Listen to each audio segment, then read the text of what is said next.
ono yennyini abadde avuga yettabi yabadde avuga bamugamba mulesa mule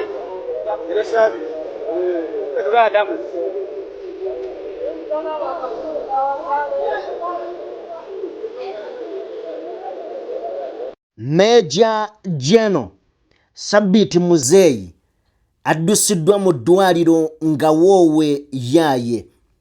Taasulewo taakeese yali ku mimwa. Major General Sabiti Muzeyi mumujjukira nnyo oba ajjukirwa nnyo mu kitongole kya poliisi. Sabiti Muzeyi ono agudde kabenje. Essaawa zibadde ziyingira ennya ez'ekiro ky'olunaku olwaleero.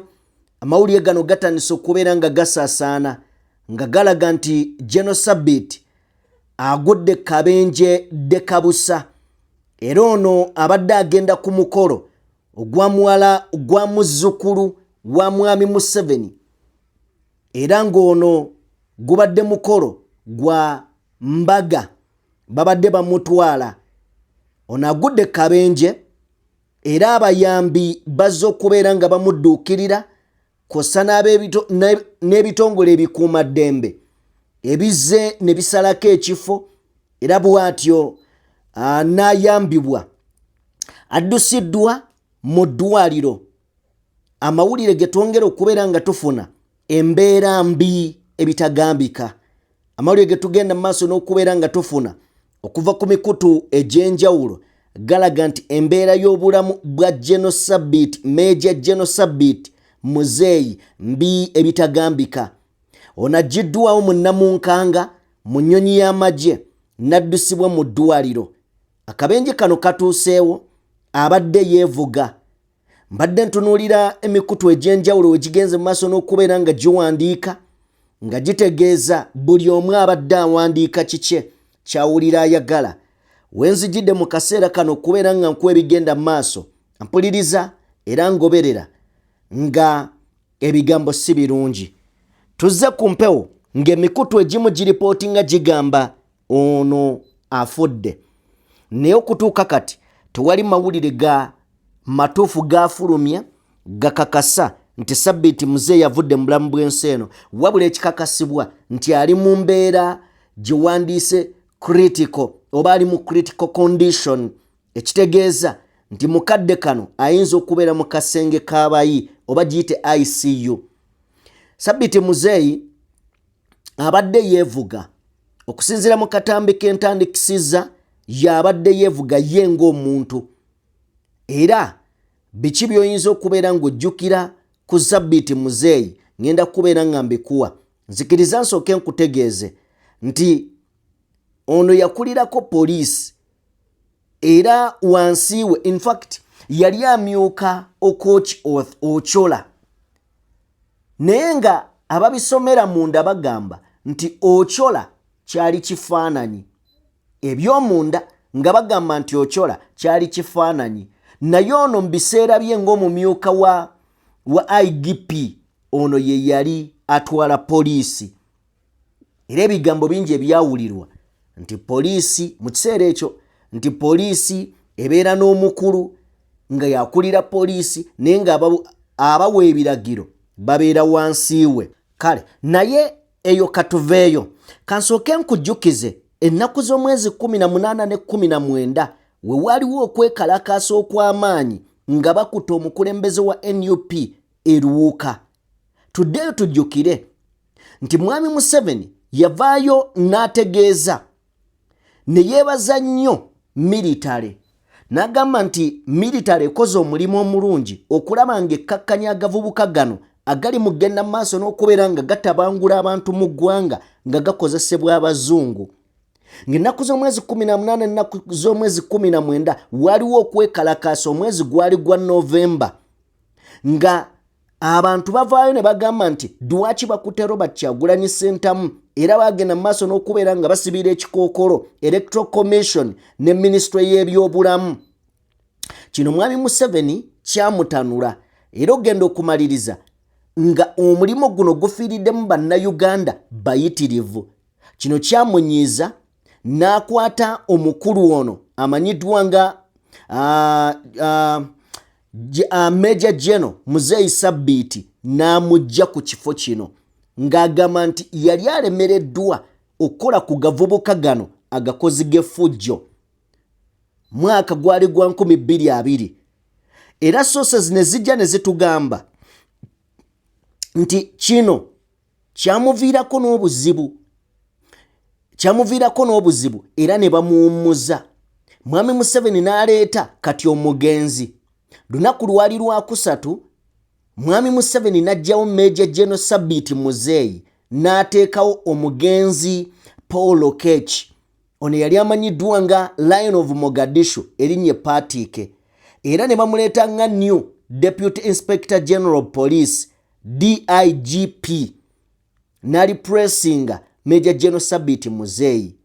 Era bwe baali batudde Mwami Museveni yavaayo n'ategeeza nti poliisi eremereddwa okubeera ng'ekwata abantu bano abakozi b'effujjo, era n'agamba nti yeebaza nnyo amagye okubeera nga gasobodde okubeera nga gakola ekikolwa eky'obuzira okutaasa eggwanga. N'agamba nti poliisi omulimu gwayo gugiremye, kye kiseera tukwasa amagye gabeere nga ge gaddukanya eggwanga. Owulidde ebintu bino gye biva, okubeera nga gakwata bano abamenyi b'amateeka ab'akabinja, ekibiina yakiyita kabinja, ab'akabinja aka NUP. Ebigambo bino Mwami Museveni abyogera, nina akatambi ke nkuwadde, njagala ndowooza nziremu nkakuddize, ng'agamba nti Bobi Wine Honorable Kyagulanyi bw'abanga alowooza nti ye takwatibwako mateeka, ekyo tekijja kukola mu ggwanga lino, bino byonna biva eno mabega. Njagala nkuzanyire, ngezaako okubeera nga nkuwa Major General Sabbiiti Muzeeyi, ono abadde agudde kabenje, era ng'embeera eno oba obudde buno ali mu mbeera mbi nnyo. His supporters should have waited for him to go to court, as he eventually did. The idea that Honorable Kyagulanyi or any politician is untouchable because he's a politician, and if police legitimately arrest him, there will be riots, is not acceptable and must never be repeated.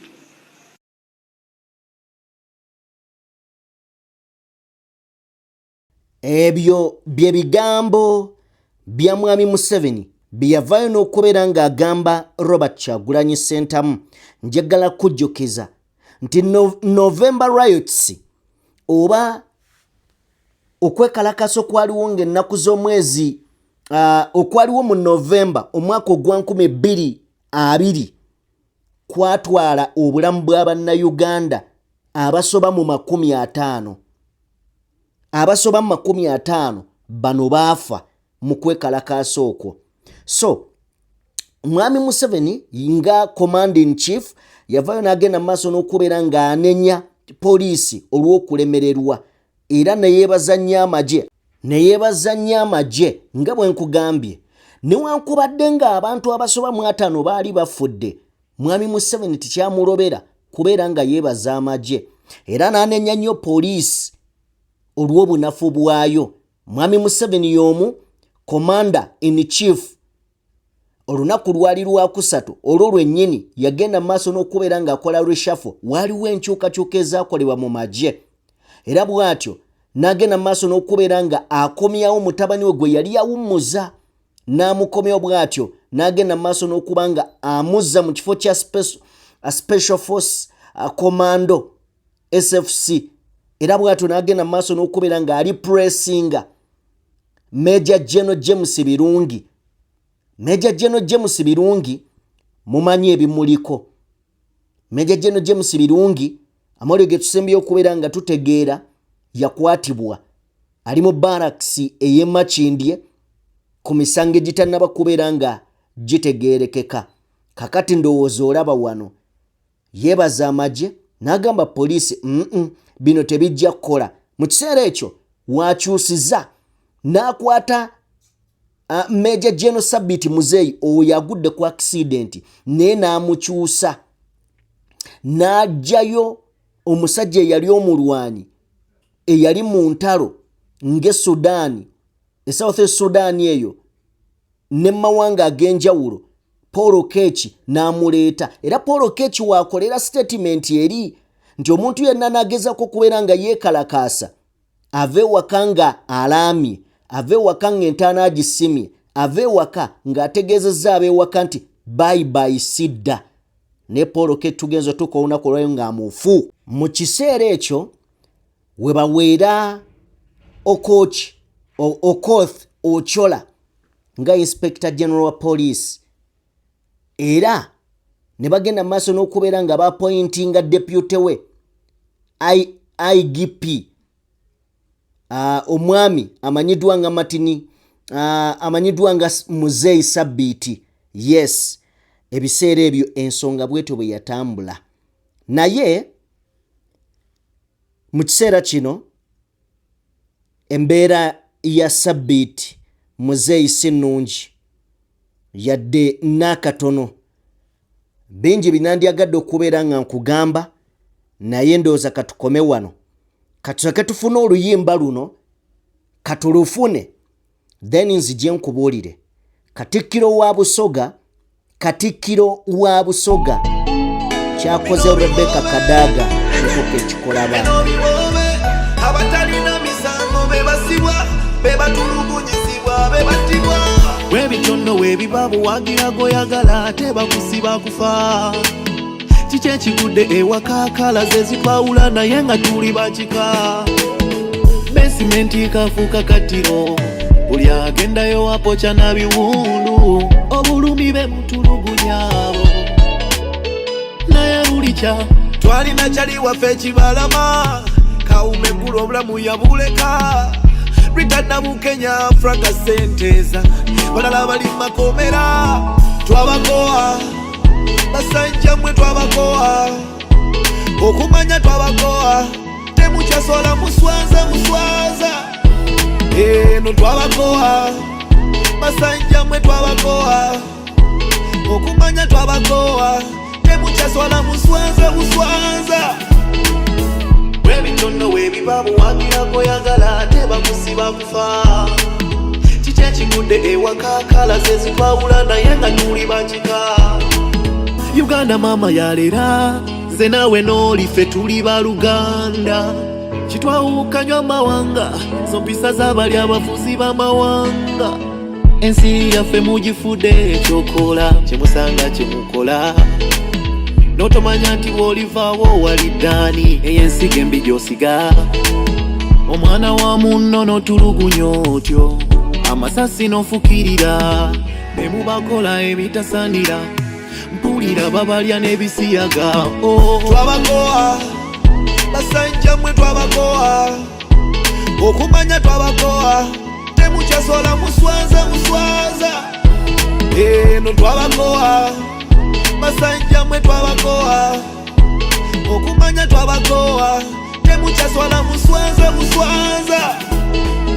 eno Uganda zabu nayo gifudde tabu otusudde mu bwavu otunyize mu lwatu Uganda mama yalera nze naawe n'olife tuli baluganda kitwawukanywa amawanga zo mpisa z'abali abafuzi b'amawanga twabakoa basajja mwe twabakoa okumanya twabakoa temukyasola muswaza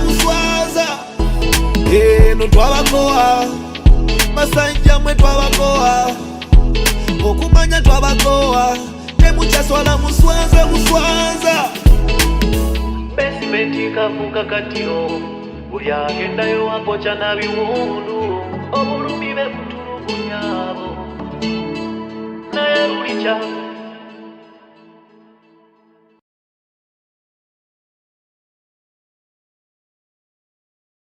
kale mukulikeeyo mu kayimba ako twabakoowa kamwana mulenzi amanyiddwa nga The Pitch KMIC. Gwe wenna akawoomeddwa osobola okgenda ku YouTube channel ye mwana wankyukakyuka ennyimba nnyingi ddala gendayo osobola okubeera ng'okalaba twabakoowa The Pitch. Webale nnyo webalire ddala omulimo gwogenda maaso n'okubeera ng'okola mwana kuva Luweero sayidi zeeri oyo obulumi bungi so bw'aba ng'ayimba zino kitegeerekeka kale nno naawe gendayo owomerwe ku nnyimba z'omwana mulenzi ono endonga agiina ezitoyera ddala nzikiriza nveeyo tugendeko leero wabaddewo omukolo e Busoga omukolo guno gubadde gwa matikkira ga Kyabazinga naye waliwo ebintu ebirabikiddeyo okusookera ddala muyogeeyoge Abasoga mwebale okutuuka ku kino ate era obwakabaka bwammwe bweyongera okubeera obw'ensonga naye tubusaba buyimirireko ne ku sayidi y'abantu leero tubulabye mbutuufu kuno kubadde nga kwegaana era wano njagala bagamba nti essaawa yonna omuntu akulyamu olukwe essaawa yonna omuntu akwegaana beegaanye Rebecca Kadaga ye ensi eno nzibu Katikkiro wa Busoga yeegaanye Rebecca Kadaga mu maaso g'abantu naye ekisinze okunnyumira abantu bo balemeddeko ne bagamba twagala Kadaga mu maaso ge naye yamuvuddemu njagala osooka owuliriza ebigambo bya Katikkiro wa Busoga ajjeeyo agamba tebaagala byabufuzi naye yakoze byabufuzi njagala owuliriza emboozi eno then ngenda kuwa n'abantu aba Busoga gwe ng'omuntu weesalirewo essaawa yonna omuntu ssente emufuula ekirala ssente efuula omuntu kala mujjukire ebibaddewo wakati wa Kadaga n'Anita Amongo abantu bamanyi nti Kadaga eri azitowa wallahi obwakabaka bumunafuyizza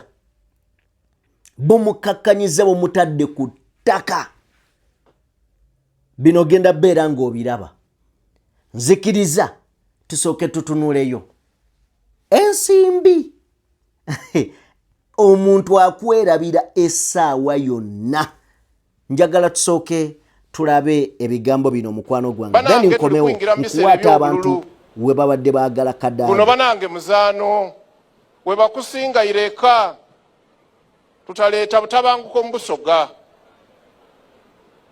tuli basaba buli muntu awagire gwawagira mu mirembe ate mutayingiza bwa Kyabazinga mu politics waimwe wojayo bajani bakukubirayo kayitoyera n'oluko tulukuwagire ja bakukube oba bakuyimye kadi bikomeeyo oire Busoga tube ba mirembe tuli kubasaba banange mutatuyingiza mu nsonga edo ate bano Omusoga akoba nti mwina akuwa gwokola ki Mama Prime Minister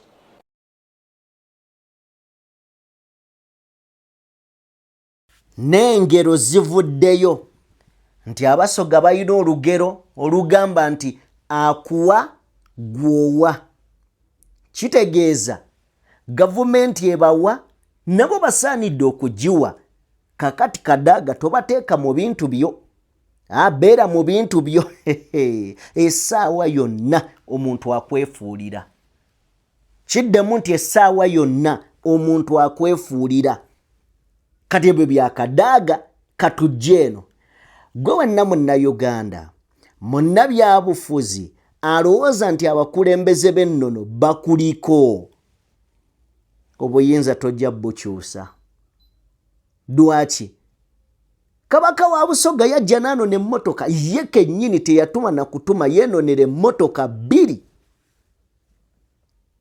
kati agenda kwogera ki ku gavumenti nga n'omukolo gw'ogw'embaga ba government officials be baaliko bokka kale omusuubira kwogera kigambo ki ono omusajja bwe yali akwata eggwanga yakwata abakulembeze b'ennono abo bo n'abawummuza mu nkwawa n'abazingira mu lyati n'abataagala kukola naye beesanga abanyigiriza nadda ku bannaffe ab'eddiini ate kiri mu ddiini kale katuwulire aba Kadaga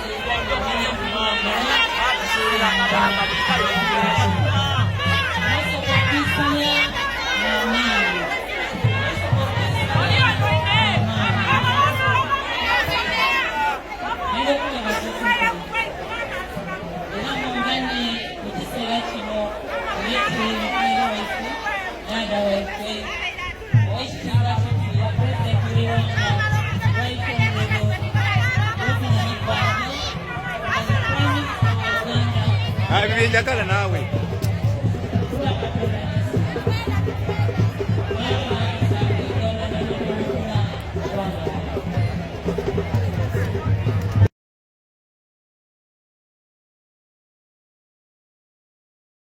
Abakulembeze b'ennono bwe bajja ne boogera gye tuli ogamba maama balungi nnyo naye boonoonesa olwonooneka batuuka n'okuwa abantu emirimu olw'okubeera nga baagala gavumenti ebawe ku busente n'osanga nga Katikkiro wa Buganda ekizampa gy'awa Abaganda ye full figure noga ye twatuukawo tutano kati wuunene ow'e Busoga omulabira ddala agamba ye tayagala muyingiza mu byabufuzi kyokka byalimu Uganda naye bannayuganda ffe tulabye tufiiririra Obwakabaka naye nga tebubalinako buli mu byakulya bali mu byakulya kuvulubana mimwa mubeere bulungi sijja sukkako wano